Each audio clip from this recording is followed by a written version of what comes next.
السلام علیکم دوستو۔ نظام المالک کا اصل نام ابو علی حسن ابن علی توسی تھا۔ وہ سلطان الپ ارسلان اور ملک شاہ اول کے دور میں عظیم سلجوقی سلطنت کے ایک مشہور فارسی وزیر تھے۔ نظام المالک 1018 میں جدید ایران کے شہر توس میں پیدا ہوئے۔ اس کا خاندان پڑھا لکھا تھا اور غزنوی خاندان کے تحت انتظامی عہدوں پر فائز تھا۔ ایک چھوٹی عمر سے اس نے اسلامی فقہ، سیاسی انتظامیہ اور فارسی ثقافتی روایات میں تربیت حاصل کی تھی۔ اس نے معروف اسکالرز سے تعلیم حاصل کی، گورننس، قانون اور ادب میں مہارت حاصل کی۔ نظام المالک نے خراسان میں کام کرتے ہوئے غزنویوں کے ماتحت ایک منتظم کے طور پر اپنے کیریئر کا آغاز کیا۔ تغرل بیگ کی قیادت میں سلجوقی ترکوں کے عروج کے ساتھ غزنویوں نے فارس میں اپنا تسلط کھو دیا۔ نظام المالک نے سلجوقیوں کی خدمت کے لیے منتقلی کی، جہاں اس کی انتظامی قابلیت تیزی سے ظاہر ہو گئی۔ اس نے صفوں میں اضافہ کیا اور سلجوقی سلطنت کے لیے ایک اہم صوبہ خراسان کا گورنر بن گیا۔ 1063 میں تغرل بیگ کی موت کے بعد الپ ارسلان تخت پر بیٹھا۔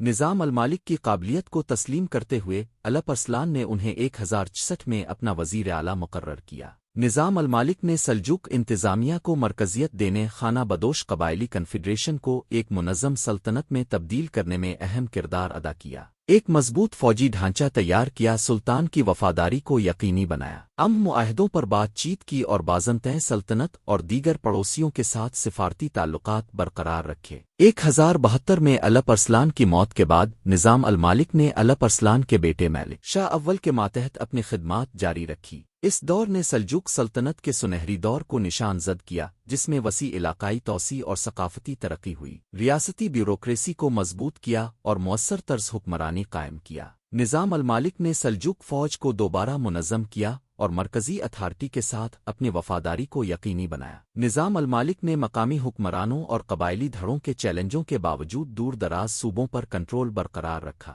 اپنی بے پناہ کامیابی کے باوجود نظام المالک کو اہم چیلنجوں کا سامنا کرنا پڑا۔ اس کے بڑھتے ہوئے اثر و رسوخ نے اسے عدالت کے دیگر عہدیداروں اور دھڑوں میں دشمن بنا دیا۔ اسماعیلی فرقہ کے عروج نے، جس کی قیادت حسن صبا نے کی، سلجوق اتھارٹی کے لیے ایک بڑا خطرہ تھا۔ قاتلوں نے سلجوق کے اہم عہدیداروں کو نشانہ بنایا۔ 14 اکتوبر 1092 کو نظام المالک کو ملک شاہ کے ساتھ سفر پر جاتے ہوئے نہاوند کے قریب قتل کر دیا گیا۔ اس کی موت نے سلجوق سلطنت کے اندر عدم استحکام کا آغاز کیا۔ نظام المالک ایک وژنری سیاستدان، عالم اور مسلح تھے، جن کی میراث حکمرانی، تعلیم اور ثقافت کے شعبوں میں گونجتی رہتی ہے۔ اس کی زندگی نے ریاستی دستکاری اور انصاف کے حصول کے لیے لگن کی مثال دی۔ اس کے قتل نے سلجوق سلطنت کے زوال کا آغاز کیا، لیکن اس کی شراکت نے اس بات کو یقینی بنایا کہ اس کا نام اسلامی تاریخ کے عظیم ترین وزیروں میں سے ایک کے طور پر یاد رکھا جائے گا۔